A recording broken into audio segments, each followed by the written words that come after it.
Sofi. Bueno, está en contacto con nosotros el vicegobernador, doctor Pedro Beralier Pocar. ¿Cómo le va? Buen día.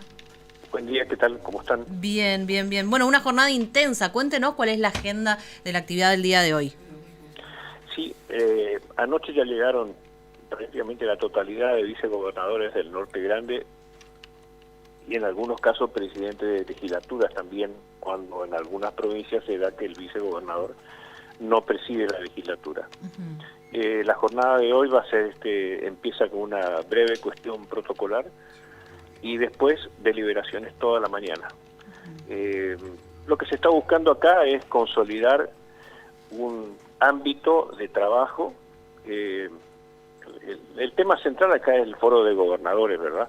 Claro. Y lo que se intenta con esto es agregarle el complemento de el estudio legislativo, porque lo más probable es que si se acuerdan algunas medidas que se soliciten en común, todas las provincias, se necesite para ello un respaldo de tipo legislativo. Si hablamos de cuestiones tributarias, se necesita ley. Si hablamos de cuestiones energéticas, se necesita una ley. Así que por eso es que se está consolidando esto para respaldar, por eso digo, desde el punto de vista de la legislación, al accionar del Foro de Gobernadores del Norte Grande. Y le pregunto, a ver, porque esta creo que es la 13ª Asamblea de Gobernadores del Norte Grande. Sí. ¿Los vicegobernadores es la primera vez que se reúnen o siempre van en paralelo? No. Esta ya es vendría a ser la tercera, porque hubo una en Tucumán, después hubo una con legisladores, hubo una en Santiago del Estero, que yo no pude viajar porque llegué al aeropuerto y estaba muy complicado el clima y entonces no se pudo volar. Después hubo otra en Jujuy que fue de vicegobernadores con legisladores. Esta nuevamente es de vicegobernadores con vista a una grande nuevamente que se va a realizar en Catamarca en los próximos días. Doctor, ayer los gobernadores, en el marco de un documento, más allá de las cuestiones vinculadas a la problemática del momento, hablaron de una reparación histórica. Usted fue legislador. ¿Es tan fácil establecer una reparación histórica para el Norte Grande? No es fácil. No es fácil, por eso es que tenemos que hacer todo el esfuerzo posible. Pero el primer paso es que el norte nos pongamos de acuerdo entre todos, más allá de nuestras pertenencias políticas, que cada uno la tiene sin duda, pero no es fácil, por supuesto que no. Pero ese es el desafío y en eso hay que trabajar. Miren, yo pongo siempre el ejemplo, cuando en su momento la Patagonia Argentina, por razones geopolíticas, porque era un territorio que ameritaba un cuidado especial, se arbitraron una serie de medidas muy particulares, que van desde que provincias como Tierra del Fuego, con muy poca población, tengan 5 diputados nacionales, por ejemplo, a medidas tarifarias especiales para combustibles, para consumo domiciliario, medidas de diferimiento impositivo para industrias, regímenes especiales industriales como el de Tierra del Fuego, y así sucesivamente. Y nadie cuestionó eso, porque había una conciencia de que por una razón, repito, geopolítica, había que cuidar la Patagonia, ¿no es cierto? Ahora, el Norte Grande, que es la Argentina original, porque la Argentina empieza en el norte. Recordemos lo que estudiábamos de historia en la escuela primaria, la batalla de Salta, la batalla de Tucumán, el éxodo jujeño, dónde nació San Martín, dónde nació el sargento Cabral. Cuando el preámbulo de la Constitución habla de los pactos preexistentes, se refiere a convenios entre provincias que son del norte argentino. Y la realidad es que el norte argentino hoy es la zona postergada del país.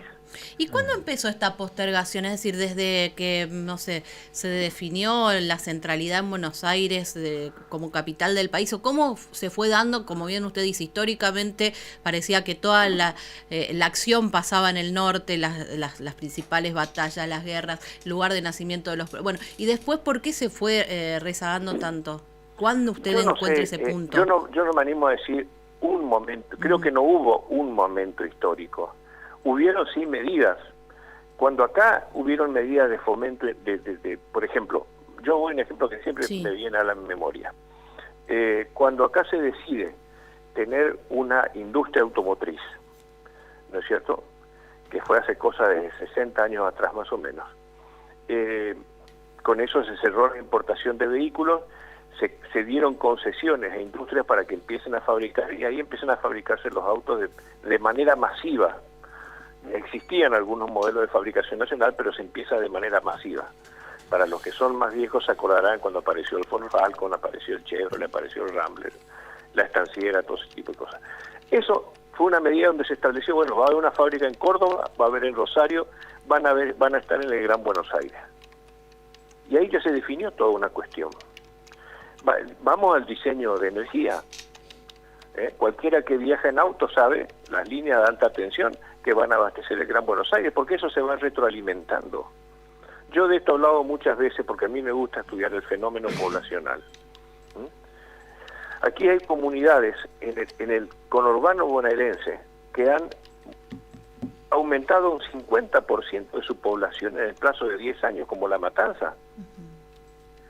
Entonces todo esto se va retroalimentando, por eso no es una medida o un año en particular, esta es una historia, y ahora nos toca a los habitantes del norte hacer todo lo que está a nuestro alcance para revertir esto. Reitero, en un contexto que plantea como mayor desafío que nos pongamos de acuerdo entre nosotros. Miren, a medida que se empieza a conversar entre nosotros mismos, nos empezamos a dar cuenta de aquellas cosas que nos pasan a uno o a otro. Y que son bastante más puntos en común que los... Exactamente. Yo me acuerdo perfectamente, vino un caso puntual. Yo estaba todavía de senador nacional y se hizo en Corrientes una reunión de la Unión Industrial del Norte Grande en este contexto de reunión de gobernadores del Norte Grande. Y la industria tucumana planteó el tema de los biocombustibles, que se vencía la ley. Yo como senador lo defendí y trabajé para que saliera, y en el Senado salió. Y creo que en diputados no. Y eso le perjudica seriamente a la industria tucumana, por ejemplo. Doctor. Entonces, ¿cómo? No, perdón que lo interrumpa. Usted habló de la palabra conciencia. Le pregunto en esta historia, y también habló un poquito sobre la historia argentina, en esta historia de unitarios y federales y demás, e hizo referencia a cómo creció en porcentaje, digamos, la población en el Gran Buenos Aires. Recientemente Casani, presidente de la Cámara de Diputados, dijo que, por ejemplo, el gobierno de Macri, a su entender, fue un gobierno centralista, un gobierno de porteños, y en esta intención de la política, digamos, de sumar votos en lugares donde hay muchos votos y de desestimar otros lugares donde no hay tantos votos, ¿hubo algún tipo de centralismo político, centralismo porteño que adrede dejó de lado al norte grande argentino? Yo creo que, yo no digo que fue adrede en distintos gobiernos. Yo lo que digo es que hubieron medidas que favorecieron al centro argentino, al centralismo. Ahora, con respecto a la gestión de Macri, sí hubieron algunas cosas que tienen que ver con esa visión porteña del país, pero es cierto también que fue el presidente que devolvió el 15% de la coparticipación a todas las provincias argentinas, cuando solamente, porque el famoso 15% del ANSES, cuando otras provincias habían tenido que hacer juicio ante la Corte, como el caso de San Luis y Santa Fe. Macri devolvió eso a todas las provincias y eso fue dinero muy importante. Pero esto, por eso digo, yo no le asigno responsabilidad a un gobierno en particular. Estos fueron una sucesión de medidas a través del tiempo que hoy se plasman en una realidad en cuanto a sus consecuencias. Y esa realidad es que los grandes problemas hoy que tiene el Norte Grande son diferentes a los problemas que existen en la Argentina central. Y ni siquiera esto tiene que ver con el origen de nacimiento. Es un concepto, porque muchas veces son gente provincianos que se van a Buenos Aires y se convierten en más centralistas que el más porteño de los porteños. Esas son las cosas que tenemos que crear conciencia. Pero lo primero y fundamental es que nos pongamos de acuerdo nosotros sobre qué reclamos realizar. Creo que esa es el quid de la cuestión. Vicegobernador, buen día, Miguel Peloso en este caso. En síntesis de esto que hablábamos, ustedes lo que van a empezar, vicegobernadores y legisladores de la región, a trabajar cuestiones comunes, en cierta medida tener previsto o listo cierta legislación en función de que se puedan llegar a avanzar con los reclamos que como región están planteando al gobierno nacional, que de pronto ayer Mansur dejó una especie de compromiso de poder empezar a, como hombre del norte grande también, qué sé yo, a poder habilitar varias de estas cuestiones que se están reclamando desde acá, digamos, ¿no? Efectivamente, pero fíjense ustedes, eso es la clave, por eso lo primero es el acuerdo y la definición de una agenda. No debiera ser así, pero así es como tiene que ser. Fíjense ustedes en la década del 90, cuando acá se levantaron los ferrocarriles en la Argentina, ¿cómo nos castigó a nosotros eso? ¿Cómo nos afectó? Yo creo que todavía no hemos medido debidamente lo que significó la pérdida de ferrocarriles para nosotros. Y sin embargo, los ferrocarriles del Gran Buenos Aires se sacaron, no, mejoraron. O la flota fluvial del Estado argentino, que fue rematada, y hoy nos paramos cualquiera de nosotros en la costanera y vamos a pasar los trenes de barcaza, muchos de los cuales son los viejos remolcadores argentinos que hoy están bajo bandera paraguaya, ¿o no es así? Sí.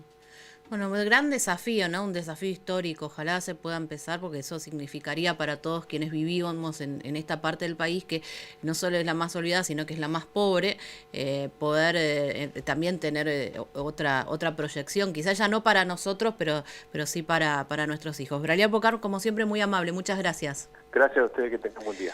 Bueno, 7:51, por ahí pasa parte de la agenda institucional del día de hoy. Terés. Bueno, sabe que tenemos